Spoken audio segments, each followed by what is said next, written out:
Welcome back to another edition of the All Night Long Wrestling Podcast. We are your host. He's a Stallion. I am the Enforcer. And this week we have a very special guest. You know him as Asher Hale. You know him as Anthony Henry. You know him as one half of my favorite tag team of all time, the Workhorsemen with JD Drake.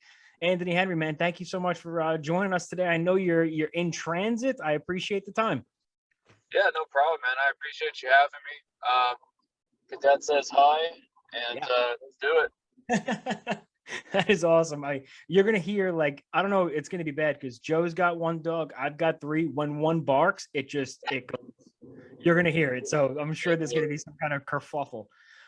Listen, you last joined our show. It was about 2 years ago, and you had just for all intents and purposes, murdered Darby Allin at La Boom. And actually, it wasn't your fault, but you guys actually took me out physically that day. I was there. I was in the second row, and I don't know who dove onto who, but I just got totally wiped out. And I saw that. I was like, nice. And that's my one memory I have that whole weekend was getting taken out by you two. So it works out then. We didn't hurt you, and you got a memory, and that's pretty cool. Exactly. I'm a roll with the punches kind of guy, man. I'm married. I have to be, right? You just roll with the punches. Yeah, I totally am with you. That was actually right in between. So you had wrestled Darby Allin that week. And then it was like announced, I think right after we talked, that Evolve 131 was going to be on the WWE network. And you were wrestling Chauji, whose name Arturo Huas. So yeah. Like that was a weird time in, I think, wrestling, and everybody was like, why is Evolve on the network? What were your memories of that? And it was like, how did that happen? Yeah, that kind of came out of nowhere. Like, we all knew that, obviously WWE was working with Evolve at the time. We had like an influx of NXT talent and stuff coming in and working with the Evolve guys. So we kind of knew it was a thing. I don't think we necessarily knew it was going to be that much of a thing, that it was going to, we're going to end up being on the network or anything like that. So that kind of came out of nowhere. It was kind of like one of those things where it was like, the show was already kind of planned. And then all of a sudden it was like, hey, by the way, I think it was like maybe 2-week notice actually. We're going to be airing this on WWE Network. So then it was like, oh, holy crap. I hope there was a pay bump involved for that, right? I hope there was like a little, I think as JR calls it, a little extra cheese on the Whopper for that event, but I don't know if that's the case. So, I mean, listen, you wrestled, you had that, and then you had like a really awesome start to 2020. I think I saw you in Progress. You and JD Drake were in Progress against, one of the best in the world in my money, Eddie Kingston and Scotty Davis. And it seemed like 2020 hit us all differently. Let's be honest, like all this pandemic and whatever. I don't even know if we're still in a pandemic. I don't even know if I could say the word pandemic. I don't know what's going on in the world anymore. But, you had, and there was a please come back chant after you guys wrestled in Progress. And then I think that was like February. And then it was like, and the world's over. So How do you go from like riding this crazy high? I think that was your first time in Progress too, right? Yeah. So like you have this crazy match in Progress. The crowd loves it. The crowd goes crazy. And then it's a pandemic. So it's like, what did you do? How did you adjust? What was that crazy 2-month span like? Well, I mean, I think, like you said, it hit everybody differently. It hit me at a really bad time just because I was coming off of, doing my first tryout with WWE. And I think at that point, I had already kind of decided I was going to be done at the end of the year with wrestling. And so I knew that was happening, and I was in a deep depression, I think, at that point, honestly. Because stemming off that tryout, my world was like over. It's because I basically got told no I'll just say it at this point, it doesn't matter now. I told that just through conversation with the medical staff that I had undiagnosed concussions throughout my wrestling career, and thus I was a liability, and thus, they weren't interested anymore at that time, which it basically led to me also not working for Evolve because WWE was no longer interested, and because Evolve and WWE were like this, the guys that Evolve basically were worried that their connection with WWE would be in jeopardy if they used me at that point. So it was like, whoa, out of nowhere for me. The pandemic was right after that, and so when the match happened with Progress, it's always great to have an opportunity, of course, to like go overseas and do the thing, especially with Drake. That was awesome. The whole experience was awesome. The match was awesome. The crowd was awesome. I wasn't in the best mind space, and like you said, right after that, pandemic happened, so I really wasn't in the best mind space. It took a while for everybody, wrestling, wrestlers included, to like adjust to what we could do in the pandemic and what states were allowing what. You showed up at Black Label Pro, and you wrestled a hell of a match with Alex Shelley. Was that your first one back during the pandemic, or you had a couple ones before that? Was that? I'm sorry, I couldn't hear you on that one. Oh yeah, no problem. During the pandemic, you had a match with Alex Shelley at Black Label Pro. Was that your first match during the pandemic? Like, was that okay, I'm back into the world where there are actually some fans there? And did that help you mentally? Oh, I think I had because I wrestled Benjamin Carter also at Black Label Pro. And I'm thinking that happened before the Alex Shelley match.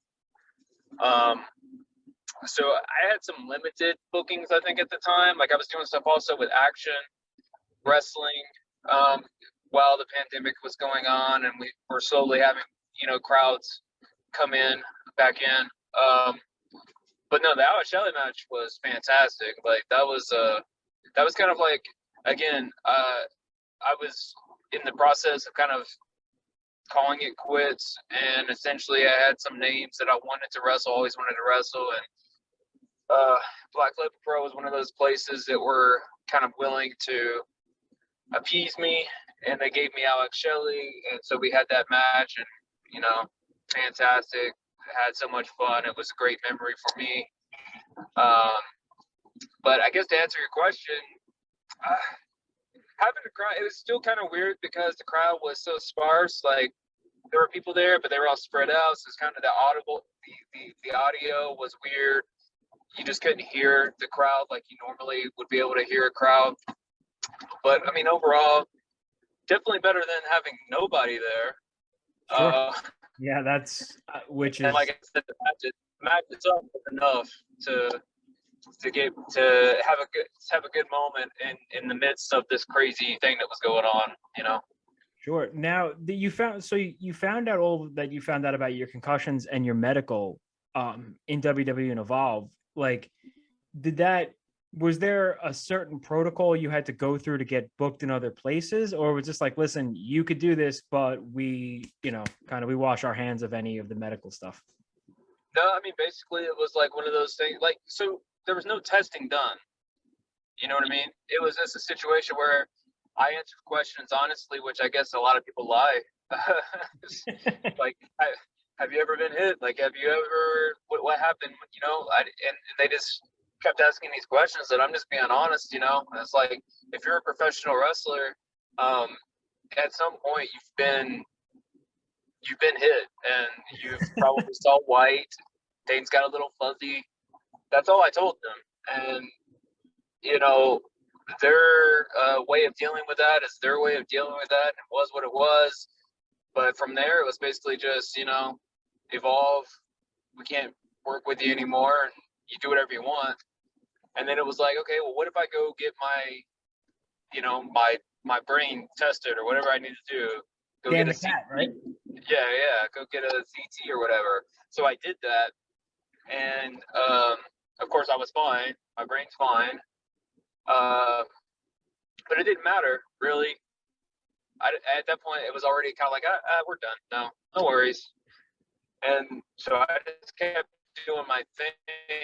Like I said, to me, the world was over because, like, I wasn't going to get a chance to WWE. Evolve, which was my home at the time, were like, hey, deuces. So it's like, what do I do now? So I wrestled, but it was just, at that point, I guess my head wasn't into it. My heart certainly wasn't into it. You kind of felt like it was a farewell tour, right? At that point, you were that's what it became. Yeah. Well, a couple of months later, out of nowhere, it's announced January 2021, you signed with NXT. I think So what in God's name happened between them telling you they won't talk to you and you signing to NXT? Nothing. Nothing. I was done. I was legit quitting. I think it was December when I got the call, and I was, I think, set to wrestle into January only because I had stinted it because there was a certain match I wanted to have or whatever, and I couldn't do it in December, so we did it in January, and that was going to be it. But I get the call in December. It's like, hey, do you still want to retire? It's like, well, I guess it depends. But what are we talking about? Yeah, what are you talking about? Yeah. And so it's this WWE thing, and I did my initial tryout, which was with the whole stupid thing where there's a million different people there, and most of them are not wrestlers. We're just basically doing a bunch of cardio to try to kill us to see who quits and whatever. Like the original Tough Enough thing with I can do the most squats. Yeah, that was the first tryout. The second tryout, which was this one, was told to me that it was going to be more independent wrestlers, guys who already, know what they're doing, and it's not going to be just cardio the whole time. We're going to actually just see what you can do. So I go and do this. My wife talks me into it. Now, granted, the concussion thing had never been addressed. It was just kind of forgotten. Okay, well, I guess your doctors are full of it, right? Whatever. So go do this tryout, and I get chosen, and so my world goes from I don't know, from being at a high all the way down to a low. I'm quitting to now I'm brought back, and now I'm signed. And so crazy, this whirlwind of emotions and all this stuff. And yeah, that was it. Pack up my stuff and move to Florida, right? So your career and everything you're saying, to me, totally parallels Eddie Kingston. Eddie Kingston said, I'm done. I'm retiring. And he cuts this promo, and then all of a sudden, boom, he shows up in AEW. You say you're done, you're retiring, you go on this quote unquote farewell tour during a pandemic. WWE calls you. When I think was there any trepidation in signing to WWE? Because a lot of wrestling fans, when the WWE signs a wrestler's wrestler, like yourself, like an Alex Zane, Blake Christensen, I think, signed right around that time too. Yep. We're always worried, right? Because if you're a fan of a professional wrestler and they're like a real wrestler's wrestler, you want to watch them wrestle and do what they can do to the best of their ability. And sometimes when that happens, and when you get signed to the WWE, depending on what they have for you, quote unquote, you don't get to see that, and it almost makes the fan bitter, because the fan is like, oh man, my favorite wrestler got signed and I hope they're going to make so much money and I can't wait to see them. And then it's like, well, the WWE decided they want to put you in the gobbledygooker costume or whatever it is they decide they want to do. Was there any hesitation from you in doing that? Or was this just such a crazy swing? You're like, no, this is what we're doing. We're going now. Initially I said, screw you. I didn't say that, but of course I'm talking to my wife. I'm not even screw them. They did this to me. So I have no interest. It is what it is. But after talking to my wife and others, it was more of the thought process was if you don't do it, you'll regret it. You're talking about quitting. You're going to quit now when this opportunity is given to you. At least see it out. And so as far as being booked in a certain way, or, being able to do, or excel in the role I was given, I didn't necessarily fear that, but it became that once you get there, because you're okay with just getting there and getting paid a good deal of money to do something you've always done. But then you get there, and if you're a guy like me, you're not content. So now you're like, all right, now I want to be on TV. So then it becomes, all right, I'm just training all day and all this stuff, but I want to be on TV. So then you're on TV, and then again, you're not content, because now you want to do other things. And then, so it became that. But, overall, I had opportunities to have matches on TV the majority of my time there. So I can't complain in that aspect. The fact that I was hurt the entire time, I can't complain. It's not their fault, but it's just, I'm complaining more so that I didn't get the chance to show what I could do fully. And again, nobody's fault, but it's just the situation we were dealt with. And, I got released before I can really even show them what I was about. So that's the biggest complaint I have about the whole thing. And when you signed, I think it was April when I think Samoa Joe got released and had all these crazy releases. Was the feeling in the NXT locker room like, what is happening? Like, what are we going through? Like, there's a lot of the decisions they were making in terms of who was staying and who was going wasn't making sense to the layman, to the fans, to the people watching. As somebody who was there, were you guys like, what's going on, kind of thing? I wouldn't say when we initially got there.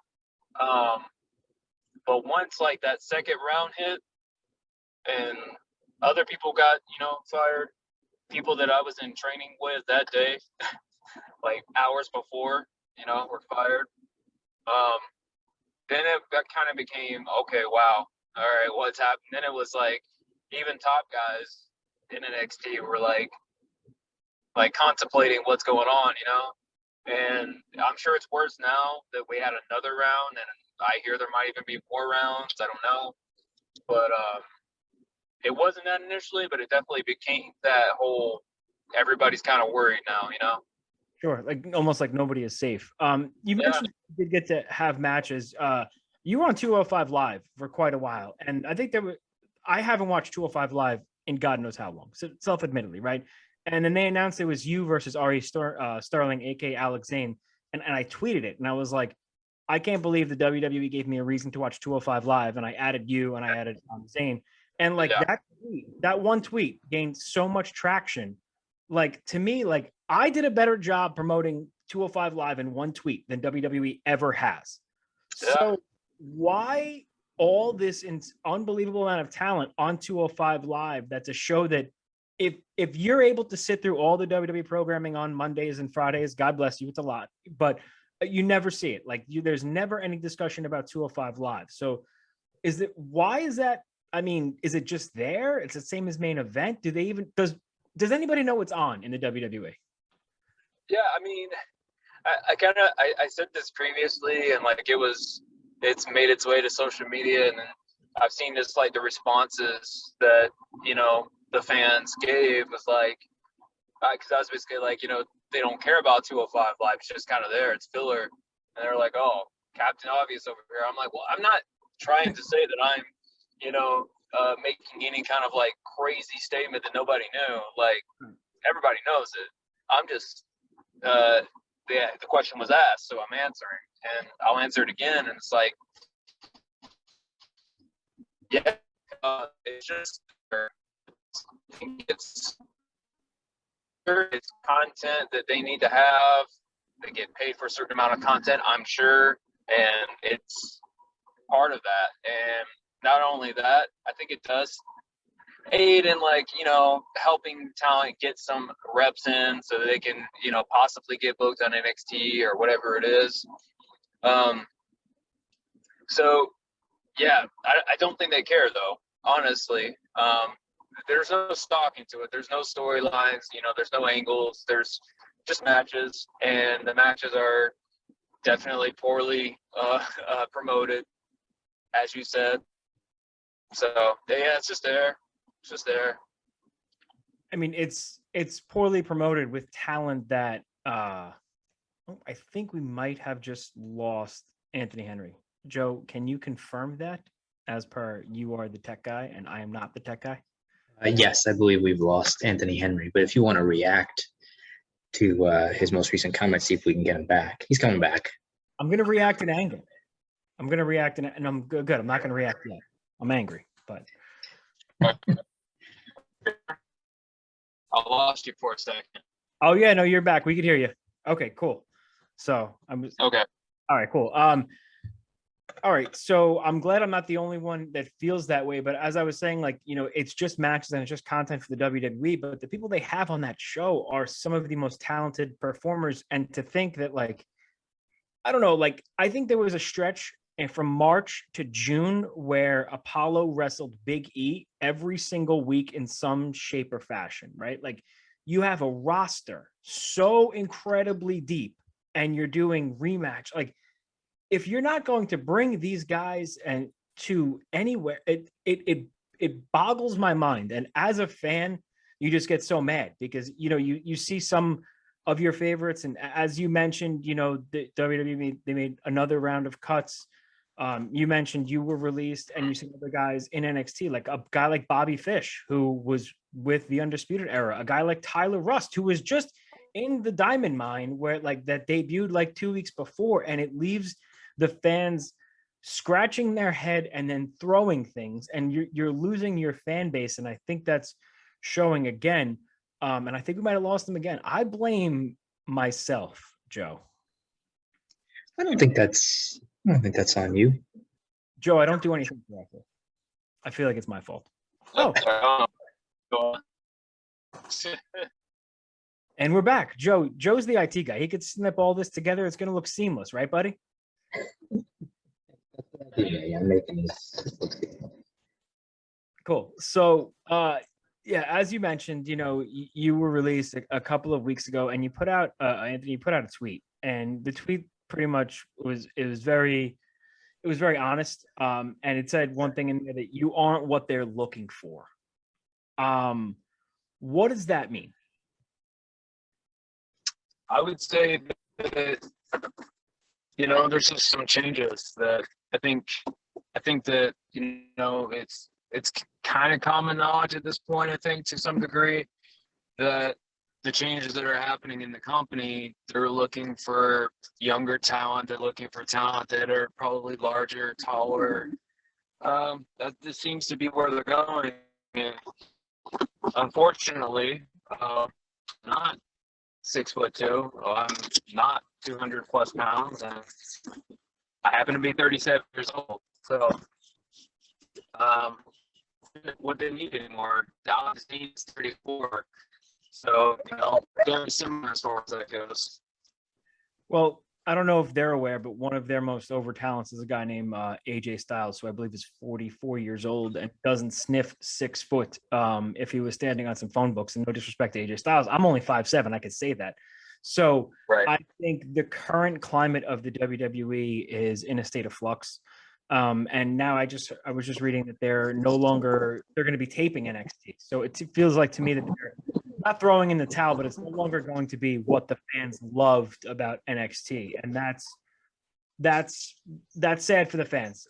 But the good news is the professional wrestling climate is as open as it has ever been. And for fans of yourself, like, the world is kind of like your oyster at this point. There's so much talent everywhere. There's so many places to go.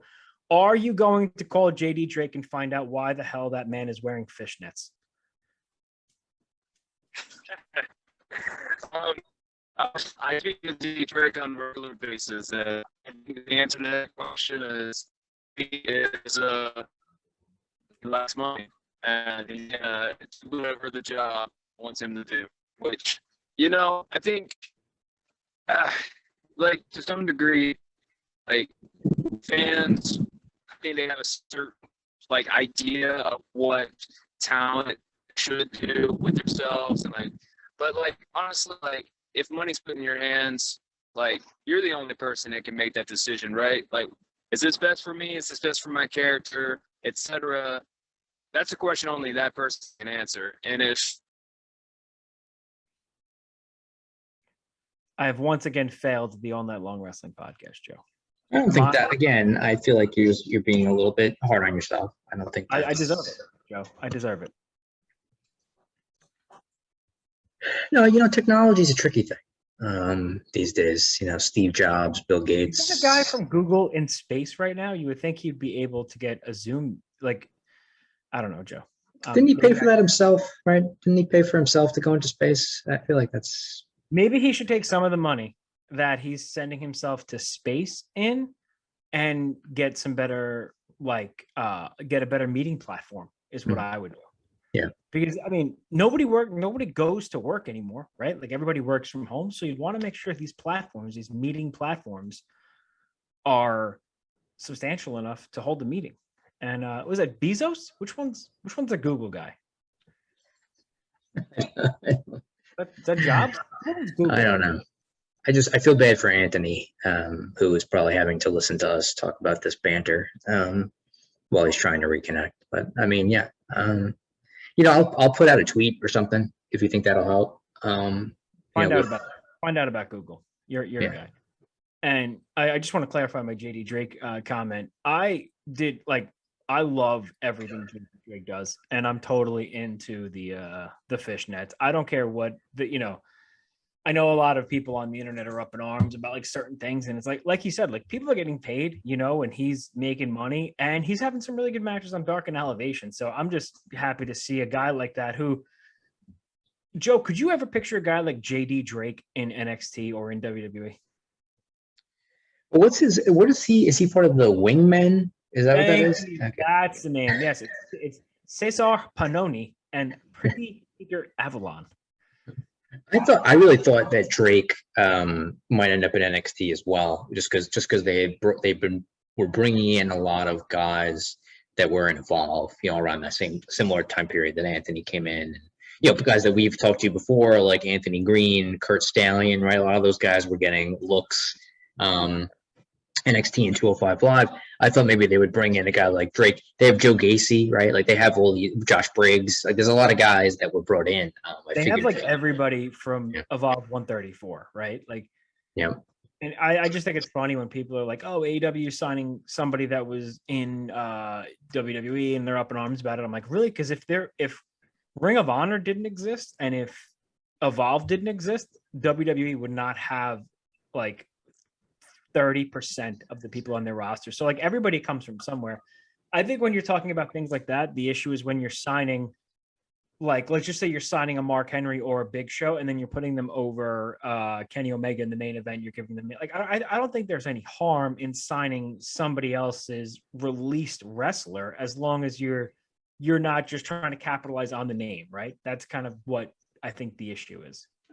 Yeah, and I know we unfortunately didn't get a chance to like see what Anthony's like next steps were for his career, what he wants to do. But I mean, I've seen we've talked recently about a guy like Daniel Garcia, who is wrestling in AEW.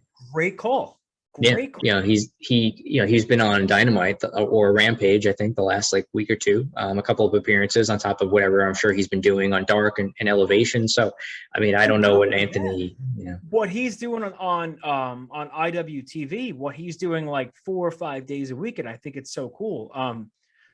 I'm so glad you brought up Daniel Garcia because I think that's such a great comparison to Anthony Henry, to Anthony, like the way he wrestles, his style, his size.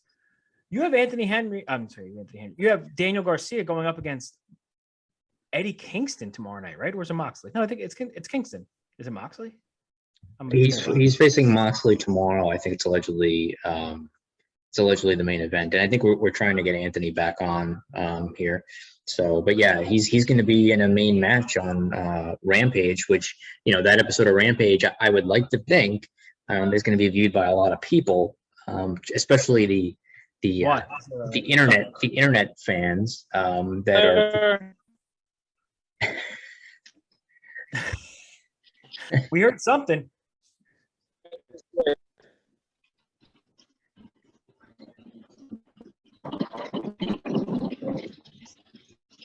Joe, are you playing Nintendo? I'm not playing Nintendo. Actually, I was working, and then I just shifted. I appreciate you hanging out with the show and making sure this gets for an IT guy, Joe. I'm just saying, maybe we could have prepared better, Joe. Yeah. Well, I mean, it makes sense to blame me for any sort of issues that occur. So, I mean, that's totally fine. Back to your point, I know Anthony might be on the line. He might be able to hear us. He's not on the line. I could see his box, like his Google box is up. But as you were mentioned, a guy like Daniel Garcia, who's right in that same dude, Bryan Danielson, the American Dragon, 5'5" what, Joe? 5'8" maybe, right? Like $175, $180. Oh, I think we have Anthony Henry on twice. It's a conception. I see 4 boxes now. Nope, now I have 1 box. But yeah, no, I mean, anyway, the point where we were going with that was just that, Daniel Garcia is a guy that he's going to be wrestling in a match against a main event level guy like Jon Moxley on an episode of Rampage that a lot of people are probably going to be watching just because of all the CM Punk rumors that are out there. So he's going to be in a relatively big stage tomorrow night. Joe, I don't read the dirt sheets. I don't believe in anything until I see it.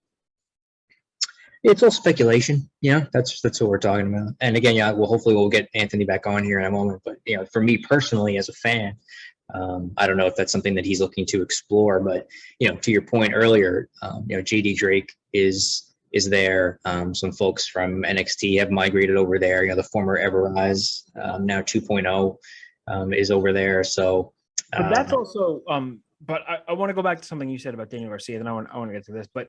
That's your biggest hang up on Adam Cole, right? Like on why you don't want Adam Cole in the main roster. Because of the size issue? Yeah, I just don't think if they're going to push guys on the main roster that size, unless something happens. Daniel Bryan, we can go into the whole thing with that, but he got over in spite of a lot of things. They really never had a plan for him to be the main event level guy that he became, right? They were still, that whole thing, we talked about it, I think a week or so ago, when Punk ended up leaving and it was supposed to be Punk and Triple H, and Daniel Bryan was supposed to fight Sheamus that year, and then everything kind of went topsy-turvy, and he wound up facing Triple H in the opener and winning, and then also beating Randy Orton and Batista in a triple threat to become the undisputed world champion. So, I don't think that their intention was that. He just became a big star at guys that size.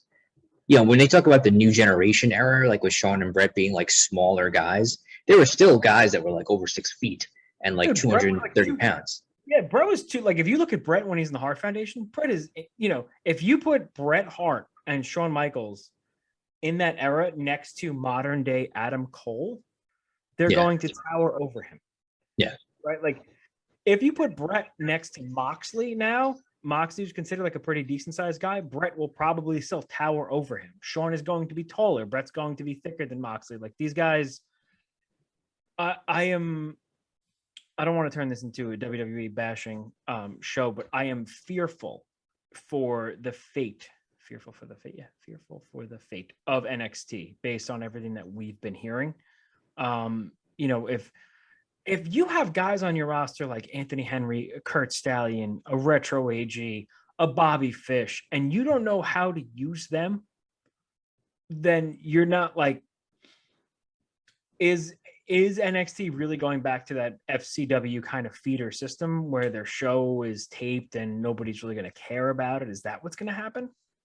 Yeah, I don't know. I think it's going to turn into the Odyssey Jones show, bro. That's where I think it's. Dude, Odyssey Jones, which a lot of people don't know, he's from about 10 minutes in the middle of you and I, and we've never seen him wrestle before. Isn't that amazing? It is. All the shows we've been to.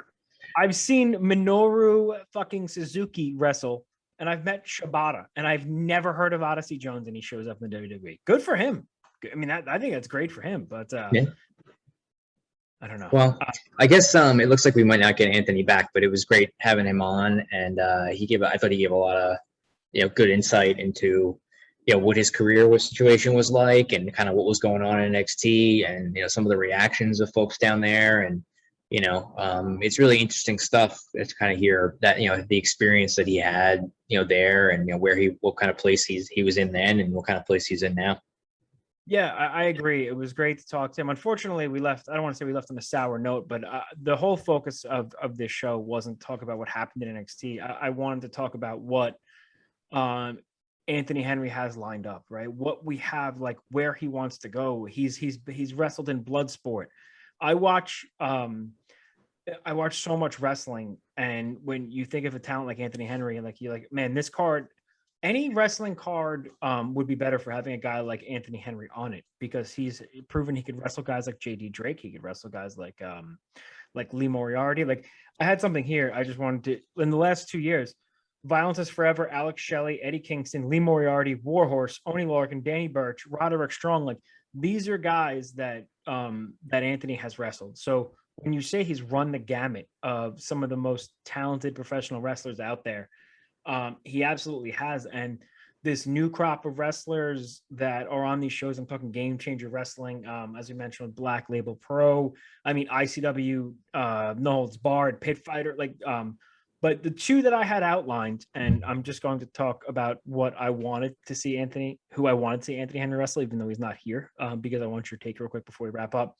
Two shows that stuck out to me was New Japan Strong and Ring of Honor. New Japan Strong, you have guys like Tom Lawler and the Dirty Daddy Chris Dickinson, and I think there's no better fit for that style, even for like the Clark Connors and things like that, than a guy like Anthony Henry. And Ring of Honor, when they brought back the Pure Division, I tweeted him. I was like, when they announced it, I'm like, this is the Ring of Honor Pure Division needs a guy like Anthony Henry. You have John Gresham, Jay Lethal, Josh Woods. Like that to me just screams like it's perfect for his style, and there's a lot of buzz around it. And especially with this Forbidden Door, you go to one company, you can kind of fit into anywhere, right? Yeah, I mean, I think those are. Those are the two places that jump out to mind for me first, as far as where he should go. Really, the Pure Division, as you said, is really focused on a lot of that mat-based wrestling, the grappling style. We know Anthony can work that style. He can also work brawling style matches too, which ROH has the ability to put on. And then New Japan Strong is a nice kind of little show once a week for an hour where you get to interact with some of the folks from in Japan that come over to the United States, and they have Tom Lawler, and again, similar style. I think if he has goals or things that he wants to continue to do, I think those are two places that would be great fits for him. And not to mention, as I said, he bodied up on Darby Allin in a death match when I was at the show. So the guy can do everything. I wish we were able to get him back on so he could talk about a little more of his future. But the guy's traveling. I don't know if you saw, there was dogs in the car. Joe, there was a lot going on there. A lot going on. A lot of responsibilities. People that are grown-ups, unlike myself. I understand he's got a lot to do. But we appreciate him giving us some time today, and we'll make sure that we spread the word about this interview on the social medias and everywhere that you can find our show. Yeah, and make sure you follow along with Anthony Henry on social media. He's a super honest dude, super likable, very open to the fans. Joe, we have a lot of wrestling going on this weekend. We talked about Beyond Wrestling, American Rana. We didn't. I'm going to Beyond Wrestling, American Rana. We've got SummerSlam. We've got NXT. We've got this Rampage show tomorrow night. I don't know if you've heard of it. We've got Ring of Honor back-to-back nights. It's a great weekend to be a wrestling fan. Make sure you follow along with us. This whole weekend we'll be tweeting out. I'm already exhausted. I'm getting my coffee ready, Joe. I don't know if you want me to get you a Keurig or something for the weekend, so you're half as much as possible. But follow along with us everywhere at All Night Long WP on all social medias: Facebook, Instagram, Twitter, Friendster, MySpace. God, I miss Tom. That's it for another edition of the All Night Long Wrestling Podcast. We are your hosts. He is the Stallion. I'm the Enforcer, and we are tapping out.